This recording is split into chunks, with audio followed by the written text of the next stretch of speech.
everyone and welcome back to the United Stand. On today's show, Ruben Amorim, is he set to be replaced by Xavi or Oliver Glasner? Well, Oliver Glasner was named on the shortlist of potential Manchester United managers, and there's news coming out around Xavi waiting for the Manchester United job. Also, Glasner has spoke out about the links to the Manchester United job, and there's been some news coming in about Ruben Amorim's future and what the hierarchy think about Ruben Amorim. Is he going to stay in his job? Is there potentially going to be a replacement? That is the news that's coming in this afternoon. And I also have my opinions that I want to bring in. I want to talk a little bit about Zinedine Zidane being a potential. I know people shut me down on that straight away, but I do want to talk about it.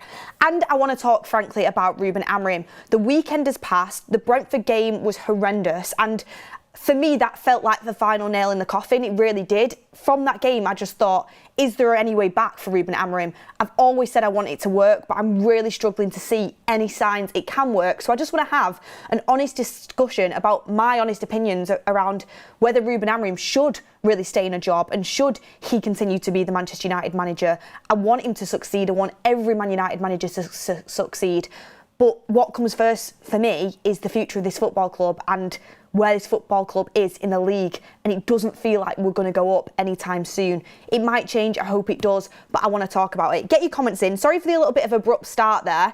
I have a 3-2-1 in your live, but it was like 3-2-1, so I was like, am I going to say yes or am I going to go into the live? So sorry for the little bit of the abrupt start, but let's kick off straight into the news. Welcome to the new week, everyone. Welcome to the new week. Brentford was horrendous.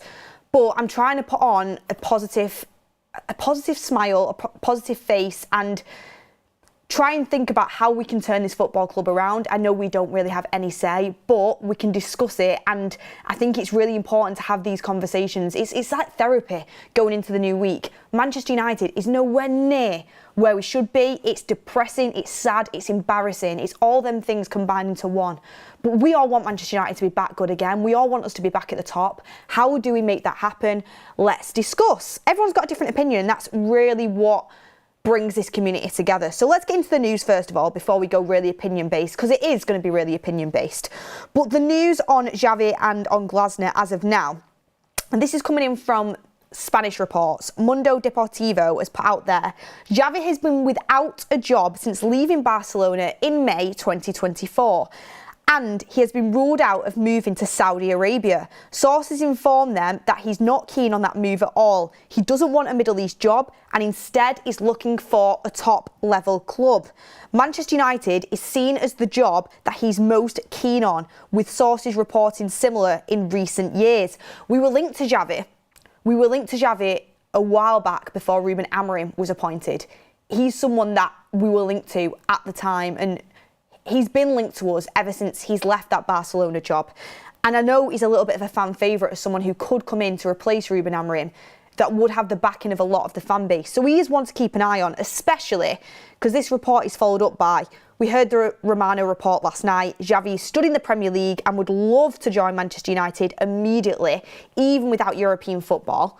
There was reports coming in that he would join on an interim basis just until the end of the season, and then Manchester United could decide whether they wanted to take him on or not. It seems like Xavi is desperate for this Manchester United job, and honestly, if it got to the point with Ruben Amorim, which I think it could happen very, very soon, where you are genuinely worried about where this team finishes in the Premier League, look at Sunderland. Sunderland look brilliant. They're not going to go down. They're not going to go down. That brings Manchester United into that mix. Based off our form of last year and how we started this season, you do have to speak about the potential of being in a relegation battle. I know that sounds so extreme, but that is something that would actually come up in conversation if we carry on the way that we are. And with Sir Jim saying that he thinks that this team are capable of getting European football, and with the reports coming out that Manchester United are relying on European football for money and cash injection into this football club, I mean, the compensation you get from European football is massive. That trigger might be pulled sooner than what people think on Ruben Amorim. It could be. And if there's a manager as good as Xavi waiting there to come in on an interim basis, I mean, there's been talks about Ole Gunnar Solskjaer, talks about Michael Carrick. What interim would you be able to get? Ruud van Nistelrooy coming in for an interim basis. Xavi could be one that comes in where he's literally on a trial to see if you want him permanently as the Manchester United manager. A little bit like when Ole Gunnar Solskjaer came in, but we gave Ollie the full-time job. We should have done that? People will argue no. Realistically, he's probably had the most consistent league form out of all managers that we've had post-Fergie. I know he didn't win anything. And I still don't think he's that level that we need to be going and winning Premier Leagues, but that seems so far off of now. But it could be that similar feeling where Xavi comes in, there's a massive uplift in the club, hopefully. You can see what he can do. If he's good before the end of the season, you can keep him on. If not, then there's that option to kind of walk away. It'd be interesting to see if Xavi actually would be up for that. A man of his experience, a man of his CV, I would assume he would want contract in place. I assume he wouldn't want to be interim, but there is reports coming out that he'd potentially accept an interim role as a Manchester United manager because he really likes the thought of being the Manchester United head coach, the Manchester United manager. That has been widely reported for quite a long time now. Also, just off the back of that as well, there is this coming in from Sport Witness, and it follows up on the Saudi Arabia reports. Xavi Hernandez has turned down the Al Ittihad job in Saudi Arabia as he appears to be waiting for the Manchester United job. He can see the opportunity is there. And if you are a manager right now, and I know the manager market isn't absolutely amazing as of now, but if you are a manager and you can see that situation and you think that you can take on the Manchester United job, I mean, it's no surprise to anyone that Ruben Amorim's under massive pressure and we could be changing managers soon. I don't want to do the manager merry-go-round, but, my grandma could tell you that. Ruben Amorim is under pressure, everybody knows it. So you're circling that as an option. If you're out of a job as a manager that's got a great CV, a great reputation, you're thinking, I could be in for that job if I just hang around a little bit longer. So that is something that I think is very believable as well. And I'm seeing so many mixed comments coming in, and get your super chats in, everyone, get your opinions in. I want to talk about it and I want to see what you guys are saying. But there's one side of the coin that's saying Xavi couldn't handle Barcelona. There's another side of the coin saying Xavi can save us. I really want to go and get Xavi, and are listing really good reasons as to why it could be a good opportunity for Manchester United. I'm going to be completely honest. Xavi would not be my number one pick, but I also wouldn't be against him coming in. I would, if I got told tomorrow, Amorim's going, we're getting Xavi in until the end of the season, I would welcome him into the football club. I mean, I think he could do a good job. I'm not certain on it. You could never be certain. I don't think he'd be my absolute number one choice, but I think he'd be a good choice for Manchester United, and I think he would improve this team, and I think he's got a reliable reputation and reliable experience in the game to think you can come in and you can do a pretty good job at Manchester United. I would be on board with the idea of him coming. Again, if I was in the boardroom, he wouldn't be my absolute number one, but he would be in the mix. I mean, we're talking about a football club, by the way, guys, that has been heavily linked to Gareth Southgate as our manager. That's what we're talking about here. That is a strong possibility. And again, I've not got elite sources inside Carrington or elite sources behind the scenes. I've never claimed to have them. But when you've worked in and around Manchester United before and you've picked up contacts and you know people, I do get told things from multiple different people. And one thing I've been told consistently since Ten Hag's future was up in the air is that Gareth Southgate is spoken about in that boardroom a lot as a strong option. That is what we're talking about here when you're talking about looking for other managers. Southgate was reported, Glasner was reported, and Areola were reported all as potential options from TalkSport recently. Whether you believe that, I'm not sure. Ben Jacobs was involved in it, which makes me think, yeah, that is probably true because we know how reliable Ben can be. On the show on Thursday, by the way, I can't wait for that because I'm going to ask him about this and ask him about that report. So that's the situation we're in here with people that are saying, no, don't go and get Xavi. Okay, so look at the other options we've got. I think Xavi, what he's done at Barcelona, has proved he can handle a big club, has proved, that he can work under financial restrictions, which he did at Barcelona. And who knows what money Man United are going to have to spend if we don't get in Europe again. You always like to think there is money there, but it will dry up at some point. You're always going to have that fan base that is going to bring money in, but the budget isn't going to be as big as it has been in previous years. He's got aura, he demands respect. He plays a style of football that is exciting to watch and that Manchester United fans can get behind. He's someone that ticks a lot of boxes, in my opinion. I mean, I'd love to know, I'm going to run a poll on this actually, and people might think you shouldn't be running a poll this early. It's disrespectful to Ruben Amorim, he's still the Manchester United manager.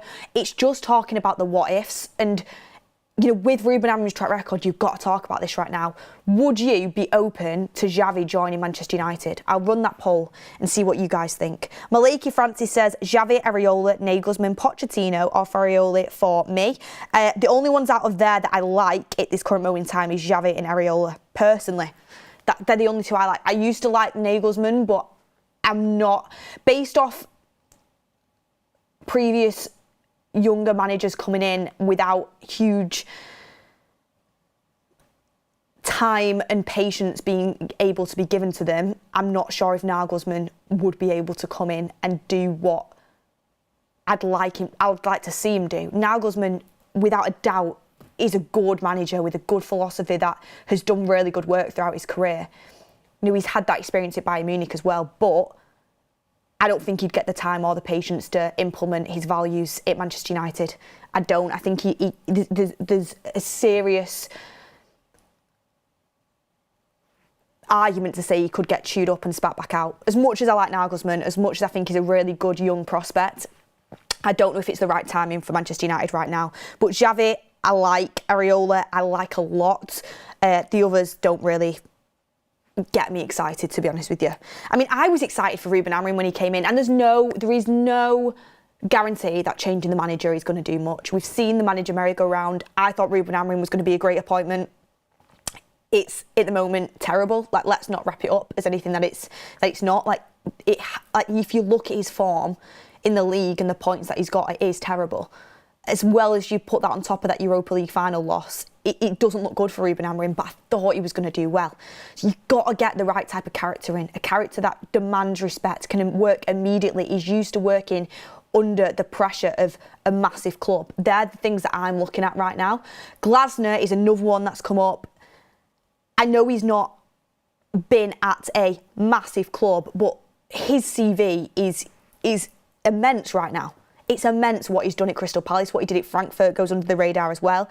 And this is what Oliver Glasner had to say on links to the Manchester United job. This is coming out as of now. He said this, Glasner on Manchester United speculation.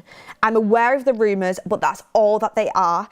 I'm staying neutral and completely calm, concentrating on my daily work with players and staff and simply trying to enjoy it. His contract runs out at the end of the season and he's not signing on again, unless we hear anything coming out in the next week or so. It looks like he's not going to sign on. Crystal Palace, what he has done there for them is off the scale. It's off the scale. I'm going to read a couple things out in a second. People might not like it because it's still playing the three at the back. Look at Ruben Amorim's system, the 3-4-2-1, and a lot of people don't like it. They don't like the formation. Glasner plays the same formation, but he plays it so much better with, I think, a squad that on paper isn't as good as Manchester United's squad. I think it's not far off. Don't get me wrong, I don't think it's far off at all, but in terms of depth, I think Amorim has a better squad at his disposal. Yet look at what Glasner's doing. The unbeaten run that he's on, beating Liverpool, top teams, and look at the way that his team play. Exciting, stable, compact, all singing from the same hymn sheet. Crystal Palace is different to Manchester United, I get that. But what he's done, you can't argue with. But do you want to... that's a question I asked to you guys. Would you want to stick with what we started to build with Amorim, which is the system with the three at the back, with the centre-backs and the wing-backs, or would you want to go back to basics, what Manchester United is known for, the back four, the wingers? What would you want to do? Because with Glasner, you're going to get the same system. Actually, no. Let me take that back. With Glasner, you're going to get the same formation. Are these players capable of even playing that formation? Under Ruben Amorim, it looks like it's a no. They're not capable of playing it and scoring goals and winning games. So how is it going to be different with Glasner? Well, I've just said, I think it could be different because look at what Glasner's getting out of the Crystal Palace players who are good players. And I think a lot of you guys will say it's actually a better team than United's team, but that's only because of the form of each of the teams. If you actually put the players on paper, Ruben Amorim, I think, has more to his disposal to use. Not immense amounts, but the drastic difference in how each of the teams play, it shows what Glasner can do as a manager. It really does. There's different amounts of expectation at Manchester United and Crystal Palace. I understand that. You get more patience at Crystal Palace. I get that. And Manchester United's got a lot of other issues that isn't just the manager. You know, the changing of the football hierarchy, the ownership, what we've done behind the scenes for multiple years, the way that the club's changing, the redirection, the disorganisation. I get that. But still, Glasner and Amorim right now, you can't even compare what each of them are doing. So it's something to think about for sure. Some people, saying stick with Amorim in the comments, and Dweeba says stick with Amorim. Part of the problem is that we keep changing the management and we know this. Right, I completely get that point, and I would be absolutely on board with that if there wasn't a serious conversation about if we could stay in the Premier League this season. That is where we're at. I don't want to scaremonger people. Last year we finished 15th, right? We finished 15th, and part of that is only because of the results Ten Hag and Ruud van Nistelrooy got when they were in here. We've not had back-to-back wins. Ruben Amorim has not had back-to-back wins in the Premier League. He's been here for nearly 11 months. Let that sink in. Sunderland are flying. Brentford under Keith Andrews look better than we do. And he's only managed 6 managerial games for Brentford, and they lost their best players last season and had nowhere near the investment we've had. You're at a situation where I watched Wolves at the weekend and I thought they looked better than us. Okay, yeah, they've only got 1 point. But I thought actually watching them play, they look better. That's where you've got to think, how long do you let it go on with Amorim? Trust the process, stick with the manager, give him time. But we're talking about a situation where we finished 15th last season. We've started the season poorly again after a full pre-season and investment. Maybe not investment in the right areas, and of course he needs more players. But there should be more than what we're seeing. There should be some sort of progression. I feel like every player has either stagnated or gone backwards. The in-game management almost never impacts a game in a positive way, and usually doesn't change the game in an aspect that makes it go for us. And you can really see, oh, look what Ruben Amorim's done there. That's really changed the game. We look on track to go and get a win out of this now. You've never seen that. We can't get back-to-back wins. I thought the Europa League final in-game management and the way that he set up was just completely wrong, but I overlooked it because of the mess that he came into. But when you have the summer, when you have investment, okay, yeah, he still needs a midfielder, still need wing-backs and a goalkeeper as well. But you've got to be getting more out of this squad than what he is doing. You've got to show at least why you deserve to get a midfielder, why you deserve to go and get your win-backs, why we should still be investing loads of money in you and sticking with you. You've got to show us something. But on the pitch, I don't feel like we're getting anywhere. We've gone and signed 2 of the better players of the Premier League last season in Cunha and in Mbeumo. And I think they're both good players, but it's not had the impact that we would have wanted it to so far. I think they've both been decent in certain games in their own right. And Mbeumo, the best signing we've had, but it's not impacted us the way that it should have. We still look like we can barely score goals. The system doesn't look like it's improved. We're still not winning back-to-back games in the Premier League. We're still not scoring enough goals. We're still conceding too many goals. And we've had a pre-season. You've had time. You've had some recruitment. I've got to see something. Even people will hark back to the Arteta thing. Arteta got given time. Arteta got given patience, and look where they are now. Completely get that. But it wasn't as bad as this. And when Arteta was in these games, and I know that the record was poor and they had a long period of time where they were not winning enough games. But you could see what he was trying to do. You could see the improvement. You could say, oh, do you know what? Arsenal actually played well today, but they just didn't manage to get the win. Manchester United, you can put XG in front of my face all you want. We aren't playing well enough. We don't look like scoring goals. We don't look like we can stick 3 or 4 past a team. We don't look like we can barely win a game half the time. I've got to see something. We're not talking about finishing 8th and sticking with a project. We're not talking about even finishing 10th and sticking with a project. We're talking about if we can stay in the Premier League.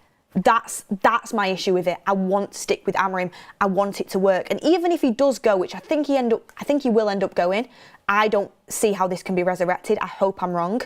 But even if he does go, I will sit here on a show and I will say, I still think Ruben Amorim is a good coach. A good up-and-coming coach. It's Sporting Lisbon, who did a fantastic job, and I really do think there's something in him. But I just wasn't able to hack Manchester United. And can any manager do that? We're still yet to see it post-Fergie. but it just doesn't feel like it's working, and it doesn't feel like it's going to shift in a time now. Like and as well, it's not as if there's any more players coming in. He's got to get wins on the board before Christmas. He has to show something, but there's no players coming between now and January. Transfer window isn't open. He's got to work with what he's got, and he's hell-bent on sticking with the same thing every single week. He's hell-bent with sticking with Bruno Fernandes in the midfield. He's hell-bent on still only having 2 midfielders, having 3 centre-backs. He's hell-bent on certain things that are hindering us, and any coach, no matter how stubborn they are, I don't think I can think of one coach that's only ever had a plan A and not a plan B. I understand in-game there can be tweaks to the system. I get that. We've had that before. But it's not enough. He needs to recognise that Manchester United are not going in the direction that we need them to go in. It's been 11 months now. It's not been 1 month. It's not been 2 months. It's not been 6 months. It's been 11 months. Nearly in 11 months. And can you name one player that's improved? Do United look any better off than they did when he first came in? Maybe slightly, but it's arguable, and that's where I'm at a conflict, because I don't want to change managers, but I feel like for Manchester United's sake of winning, we're going to have to. It's not sustainable. Sorry, I went on a big rant there. The super chat's coming in, and there's more managers that I want to talk about a little bit of news as well, but I just had to speak about Ruben Amorim because I'm not afraid to say that I think we do need a change. As much as I like the guy, he speaks so well, and I think he's a good coach, I just don't think his philosophy and the way he wants to manage is fitting with what Manchester United need right now. Free Immortal says, there is a culture of unaccountability. Bad performances do not cost you your place. More than tactics, United need a manager who will grab hold of that dressing room. I agree with this. And for me, I think Tull made a really good point on the forum, not the Southgate point, not that one. But the point about, if you're going to say something publicly, go and back it up. Go and back it up, right? If you're going to say publicly that the players in training aren't producing, they're not producing on the pitch what they're producing in training, and, you know, he's spoken before about the mentality, sticking to the principles, following the game plan, all these things. You pick him near enough the same team every week. Take them out. Drop some big names. Change your team. Make the big calls. That's what Ruben Amorim needs to do. And there's just certain things that he's doing that makes me think this isn't going to change. No matter, I think Bruno Fernandes is probably the best player at the club. He's up there. And Mbumo, I think, would really give him a run for his money. But he's up there with the best player at the club, if not the best player at the club. But in that midfield role, in the deep midfield role, he has dropped some stinkers, right? I thought in that Brentford game, I thought he was so poor. Didn't take him off. And it's not the first time it's happened. There's been times where Bruno Fernandes is having a stinker and he doesn't take him off. He doesn't take him off no matter what. The fans love Bruno, most of them. I can't speak for everyone. I love Bruno. I'm like the biggest Bruno fan. I think closer to goal, he's brilliant. But if you're not good, I think even in the midfield role in certain games, he can do a really good job. But there has been a few occasions, more than a few, that he's dropped a stinker in that role because I don't think he's suited to it. I don't think it's his best position. And Amorim refuses to change it. He refuses to put him further forward. He refuses to sub him off. And he'll sub off players that are not actually having as bad of a game as he is. And the dressing room's probably like, huh? The fans are like, huh? And when I was watching the Brentford game, where I really kind of lost all faith and hope is all the substitutions he made. Mount playing left wing back, basically just putting every attacking player on the pitch and hoping we could score a goal. And you didn't have your plan B, which is usually his plan B of just putting Maguire up front because he started the game, which also where he started was a questionable decision. But you didn't have that plan B, so instead it was just every attacking player we've got, get him on the pitch. That, to me, just said panic mode, and I'm not sure about what to do. So, I don't know, there's certain decisions he makes where I'm really confused. Like Dorgu, he's got potential, but he shouldn't be our main attacking outlet in the final third when you've got a player like Bruno Fernandes, the biggest chance creator, one of the best players in the league since he's been here, and Dorgu's further up the pitch than he is. I don't get it. Certain decisions he makes, I just can't get past it this moment in time. And I think he's digging his own grave in that aspect. Kelvy says, but getting paid 350 grand a week and playing soft is criminal. Rob Brown says, Crystal Palace players don't have the egos nor the pressure that United do. It'll be another failure if he joins and we hinder another manager's career. Stern says, why not Brendan Rodgers? No, not for me. He says, for 2 years, possession style, decent Premier League record would definitely improve us. Xavi is a one-club man. United would eat him alive. I don't think Brendan Rodgers is suited to United right now. And not a fan of him being an ex-Liverpool manager either, to be honest with you. Rob Brown says, Xavi isn't it. We need stability, which he won't bring. The fan base needs to stop pressuring for top 5 in Europe. And it's set we are mid-table and need a lot of work before we consider the top club. Mid-table, I still don't think it's acceptable for United, but I still think right now mid-table would be a struggle. We can't get a back-to-back win. We cannot get a back-to-back win. Like, digest that. 15th isn't mid-table, by the way. 15th is towards bottom of the league. That's where we were last season. And I know it's early doors, but where are Man United now in the table? Let me go and have a look. We're 14th. So it's kind of just carried on from last season. Ross Stephen says, changing the manager won't change a thing at Man United. Could put Pep at United and he'd be sacked in 9 months. Also, absolutely mental, rinse and repeat. I don't agree. Pep's a miles better manager than Ruben Amorim. He's shown it. And don't get me wrong, I think it's a really tough place for any manager to come in. Any manager to come into Manchester United, it's super, super tough. Tougher than it is to go to City, tougher than it is to go to Liverpool, tougher than it is to go to any other Premier League team right now because of the situation we're in and because of the way we've been ran. I get that. But I feel like I'm repeating myself. I don't think people understand the gravity of the situation. Ruben Amorim's point record in the Premier League is horrendous. We finished 15th, we're currently 14th. We're not talking about just 10th or 8th here. We're talking about really, really, really bad record. That could be worrying if it prolongs over the course of the season and doesn't improve. I don't want to do the manager merry-go-round. I don't want to, but it gets to the point where you're kind of forced into it based off the results that we're having and genuine worry for the future. But yeah, I like the guy. I want to keep him, but it's just not sustainable to continue the way that we're going, and he doesn't look like he's going to change at all. Would you be open to Xavi as manager? Yes or no? Get your poll vote in the chat. Just talking a little bit about other managers. I wanted to bring in this. 1 second. I've lost my little note that I made that I need to get up because I want to get it right. What I said. I mean, I could say it off the top of my head. Also, by the way, can everyone in the comments say check if producer Ryan's alive?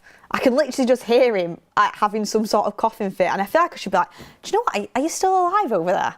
I feel bad just carrying on with the show while he's completely, on the floor. I think me and Goldbridge have given him our illnesses. Are you all right, Ryan? He's all right. He needs to get some water. But this is something, I wrote this down. I put a tweet out about managers and what you would do in the current situation at Manchester United. Based off the replies I've got, I think this is a really good list that I put together. So, a list of, if we do get another manager, what I would be looking at as ticks in the box to bring them in, to give them the best possible chance to be successful at this football club. Experience of managing a big club with multiple games a week. We want to get back into Europe, and you need to be able to handle the pressure of a big club. The squad that comes with being at a big club, that's something important. Either Premier League experience or big club experience. I like that. I don't think it's an absolute... Actually, you know what? It is a deal breaker. I was going to say I don't think it's an absolute deal breaker, but it is. You need to have either Premier League experience or big club experience. Amorim didn't have that, and it's not worked out the way we thought it would, despite how good he was at Sporting. Adaptability. You've got to have more than one setup. That's, I think, flawed Amorim massively. I'm all for a style of play. I'm all for... having an identity in the way that you play. I think it's important, but you've got to be adaptable. Attacking football, Man United need to score goals, and it's something we've struggled with for a long time. Promote youth. that's something that I've not been too concerned about with Amorim, because I think he's just trying to keep his feet on the ground and actually get some wins together. But it's something that is a little bit concerning, how youth isn't being promoted at all yet. I think he's just waiting. I don't think he wants to throw youth into this current setup, which I think is probably the right thing to do. But promoting youth is something that we're built upon, so it's something that I would need in the next manager. A track record of improving players, that's important, because we know we're not going to be able to get rid of every single player in the squad, and a lot of players need to go, but there is some good players there that you can work with, improve them, and have a record of ideally managing players that have maybe got a slight ego, that have been at clubs where you do get a bit of an ego because I'm playing for that club. Because despite the fact I don't think any Manchester United player should have an ego, I don't think they have the right to, there will be some ego still. Just because you're at United, you're on a certain amount of money a week, it is there. You've got to be able to handle that. So what managers tick that box? Obviously, we spoke about Xavi, and a lot of people say, you know, he got sacked from Barca and they brought Flick in, and look how well Flick's done. Hansi Flick is a great manager, but Xavi wasn't sacked. He fell out with Laporta. That's where things started to go wrong for Xavi. He won the league with financial difficulties. He's got aura, which I think is important. He's managed egos. He's developed youth. I mean, look at some of the youth that he's brought through at Barcelona. I know they've got a great academy, but so do we. So he ticks a lot of them boxes. Just on Glasner there, because I think Glasner is something that a lot of people shoot down because of the formation he plays, which is a bit of a hindering block for me, because I feel like I've got PTSD from Ruben Amorim's formation just not working at all. But this is just something to put in perspective for Oliver Glasner, which is why I'd welcome him with open arms, honestly. Would I ideally like to go back to a back four? Yes, I would, because I think our squad is way more suited to it, and I don't think the current squad we have suits a 3-4-2-1. I just don't think it does. I think three midfielders in this Man United team is really important. But this is just a little bit of background on Glasner. 133, drawn 23, and lost just 15 of 71 matches in charge of Crystal Palace. His loss percentage is 21.1%, which is the lowest of any permanent manager at Crystal Palace since the club was founded. You know, he won a European trophy for Frankfurt when he was there. He won Palace's first ever trophy against Liverpool, the best team in England. He's lost Eze, and they don't even look like they've lost Eze. And Eze's a fantastic player. Like, you know, unbeaten. I think he's unbeaten in 18 games, is it now? 18 games, he's unbeaten. Correct me if I'm wrong. That is incredible. It's absolutely incredible. And again, I don't want to disrespect Ruben Amorim, because I know he had a lot of credit in the bank before coming to United in terms of what he did at Sporting. But he's done that, not on a one-off, because everyone will bring up Amorim beating City in the Champions League. He's not done it on a one-off. He's beat Liverpool multiple times. He's done it in the Premier League over the course of, you know, a lot of games. 71 games in charge of Crystal Palace. 21% loss record at that club. Won a trophy for them. Like, done it over the course of game after game after game in a Premier League where it doesn't let up, it doesn't give you a break, you have to be on it every single game. Like, that is something to really consider. And with Glasner's contract running out at the end of the season, he's someone that I would massively put forward and would massively welcome coming into the football club based off what he's done there in the Premier League. It ticks the Premier League experience, it ticks improving players. You know, he's got a lot of them points that I said at the start. He ticks a lot of them. The only thing that puts me off about Glasner is big club experience is something that he's not yet done. As much as I love Crystal Palace, and I think Selhurst Park is an absolute cracking away ground, and I respect Crystal Palace. I actually like to watch them as a football club. They beat Liverpool to the trophy. You know, I'll always respect that. But he's not done it in a big club. That's one thing that draws me back. And I don't think our current squad is suited to the way he sets up.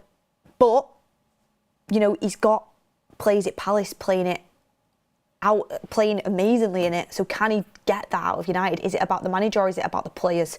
It's a risk. It's a risk bringing him in and hoping the players will suddenly adapt. Now it's a different person and not Amorim.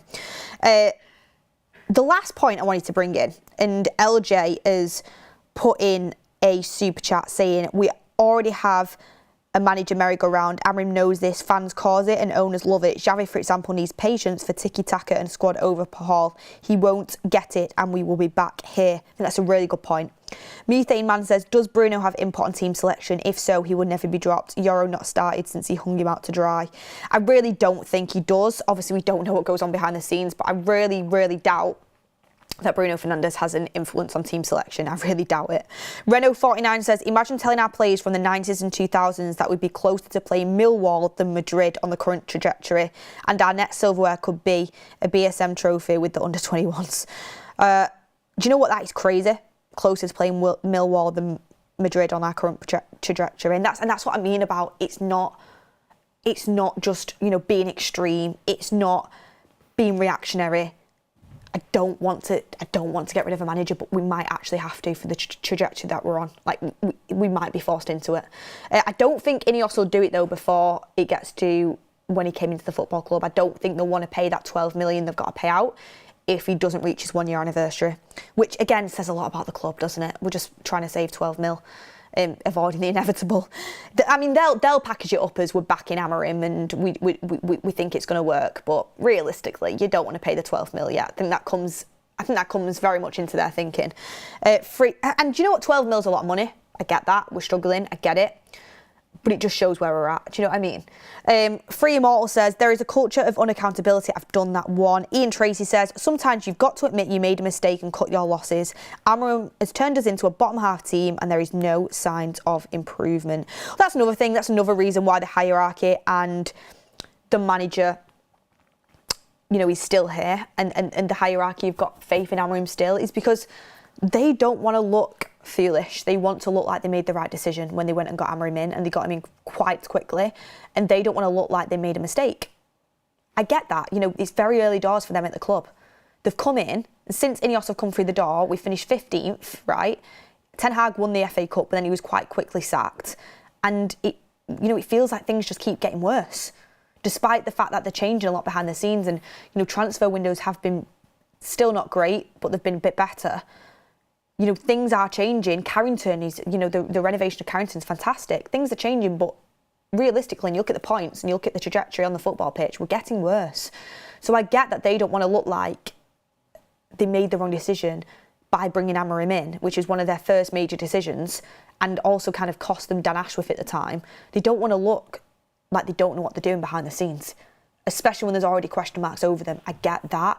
But like Ian Tracy said, there's only so long it can go on for before you have to kind of admit that it could have been a mistake. And it's not as if it's a mistake, by the way, Amorim, because like I said, I still think deep down he's a good coach, but I don't think he was backed in the right way. I don't think we had enough money initially to fully go all in on his project, the wing-backs, the goalkeeper, the midfield. I don't think there's been enough to get him exactly what he needs to play the way he wants to play, which he will not bend on. And we've got to the point where there's no more players coming in. Till January at least, and even then we're not going to get anyone like we would usually do in the summer. There's too much time between now and then for him not to win enough games and not get enough points on the board for it to turn around. Eugene says, Beth, what I hate is when Amorim doesn't watch penalties or important moments. What the F? He's the manager. He's being paid for the pressure. I get that. And my dad said the exact same thing. Rung up my dad on the way home after the Brentford game, like I always do. You know what I should start doing on these shows?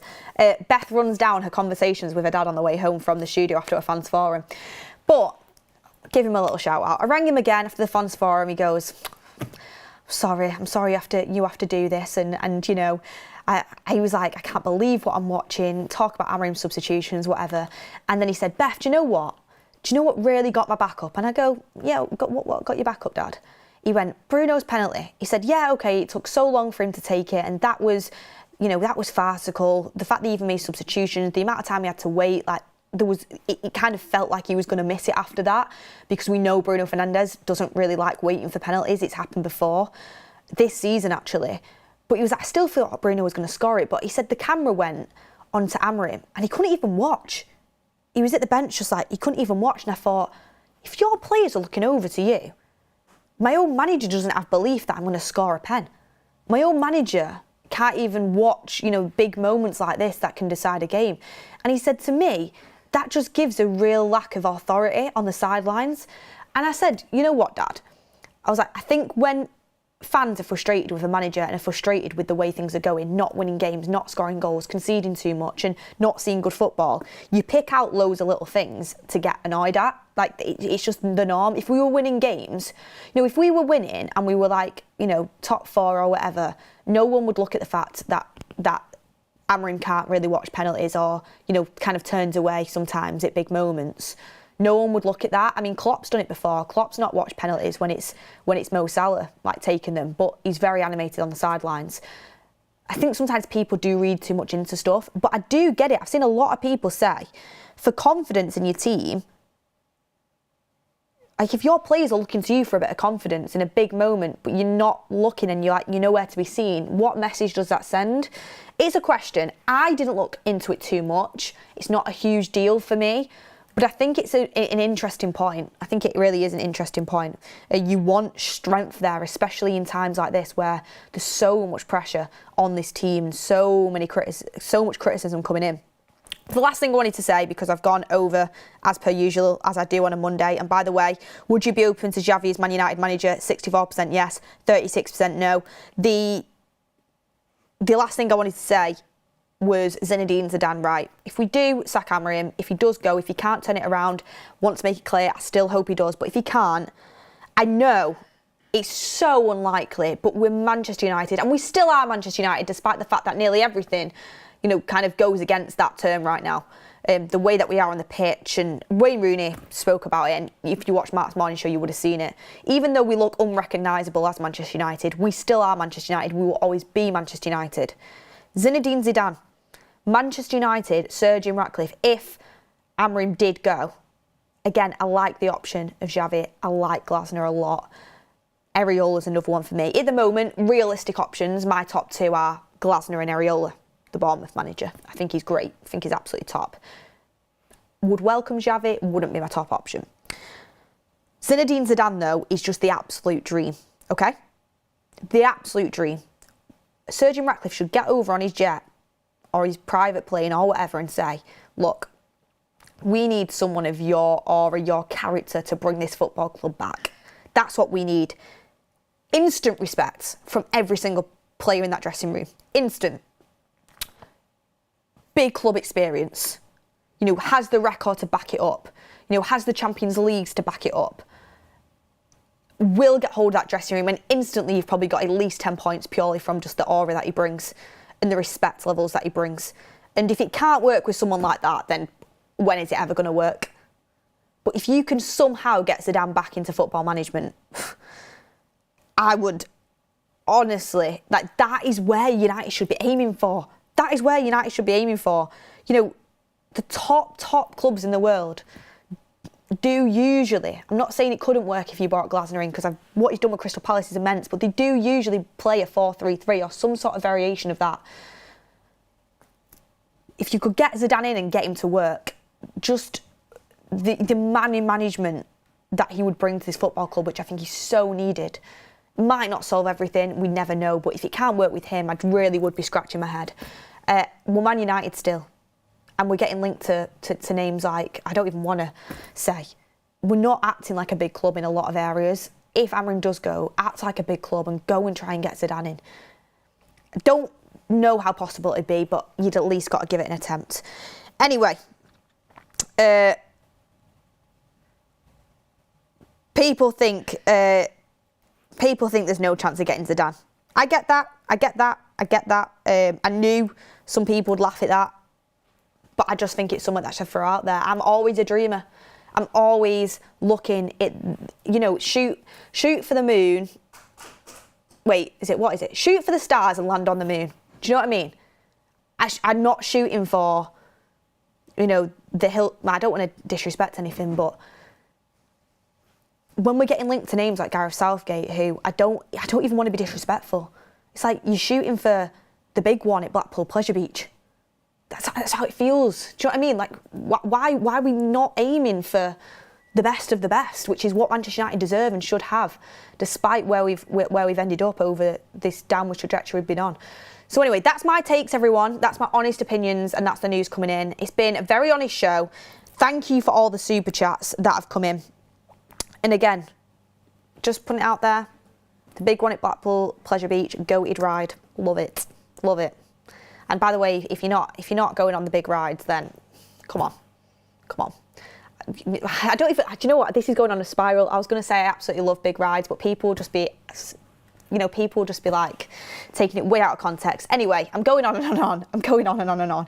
What I'm trying to say is Man United should be aiming for the best of the best. If Amorim does depart, let's hope he can turn it around. But I think this discussion is needed as fans, and we've got to have some honesty between us, and I think it's been a good discussion. So smash a like on the video, everyone, for a positive week. Smash a like on the video. Hopefully we see things turn around against Sunderland, but it feels like the same thing every week. And even if they did turn around against Sunderland, it feels like then the inevitable is going to happen where it's going to go back again. Consistency has been our biggest flaw, our biggest flaw. But let's see what can happen. Sunderland are a good team. We'll have plenty more news coming out throughout the week. But thank you for watching, and I will see you on the next one.